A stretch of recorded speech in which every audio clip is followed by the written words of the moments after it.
നിലവിൽ October 27 പ്രാബല്യത്തിലുള്ള voter പട്ടികയിൽ പേരില്ലാത്ത ആർക്കും SIR എന്യൂമറേഷൻ ഫോം വിതരണം ചെയ്തിട്ടുണ്ടായിരുന്നില്ല.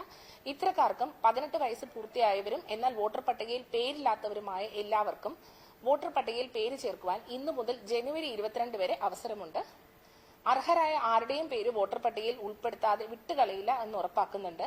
അതിനായി ഫോം 6 അപേക്ഷ കൊടുക്കേണ്ടത്. പ്രവാസി വോട്ടർമാർക്ക് ഫോം 6A അപേക്ഷ കൊടുക്കേണ്ടത്. കൂടാതെ തിരിച്ചറിയൽ കാർഡിലെ വിവരങ്ങൾ തിരുത്താനും ഇപ്പോൾ അവസരമുണ്ട്. തെറ്റ് തിരുത്തലിനും ഒരു സ്ഥലത്തു നിന്ന് മറ്റൊരു സ്ഥലത്തേക്ക് താമസം മാറിയവർക്ക് ഫോം 8 വോട്ടർ പട്ടികയിൽ നിന്ന് പേര് നീക്കം ചെയ്യുന്നതിന് ഫോം 7 നമ്മൾ അപേക്ഷ സമർപ്പിക്കേണ്ടത്. വോട്ടർ പട്ടികയുമായി ബന്ധപ്പെട്ട എല്ലാ അപേക്ഷകളും പൂർണ്ണമായും ഓൺലൈനായിട്ടാണ് അപേക്ഷിക്കേണ്ടത്. ഇതിനായി വോട്ടർ ഹെൽപ്പ് ലൈൻ ആപ്പ് വഴിയോ വോട്ടർ സർവീസ് പോർട്ടൽ വഴിയോ അപേക്ഷകർക്ക് സ്വയമായും BLOമാരുടെ സഹായത്തോടെ BLO ആപ്പ് വഴിയായും അപേക്ഷകൾ സമർപ്പിക്കാവുന്നതാണ്. കൂടാതെ എല്ലാ EROമാരുടെ ഓഫീസുകളിലും താലൂക്ക് ഓഫീസുകളിലും കളക്ടറേറ്റിലും അപേക്ഷകൾ സൗജന്യമായി സമർപ്പിക്കാനുള്ള സൗകര്യവുമുണ്ട്. ബഹുമാനപ്പെട്ട കമ്മീഷന്റെ നിർദ്ദേശം അനുസരിച്ച് പുതുതായി പേര് ചേർക്കുന്നതിനും തിരുത്തൽ വരുത്തുന്നതിനും പേര് നീക്കം ചെയ്യുന്നതിനും വേണ്ടി ഇന്നു മുതൽ ജനുവരി 22 വരെ ലഭിക്കുന്ന അപേക്ഷകളിന്മേലും ഇന്നു മുതൽ ഫെബ്രുവരി 14 വരെയുള്ള ദിവസങ്ങളിലായി തീരുമാനമെടുക്കുന്നതാണ്.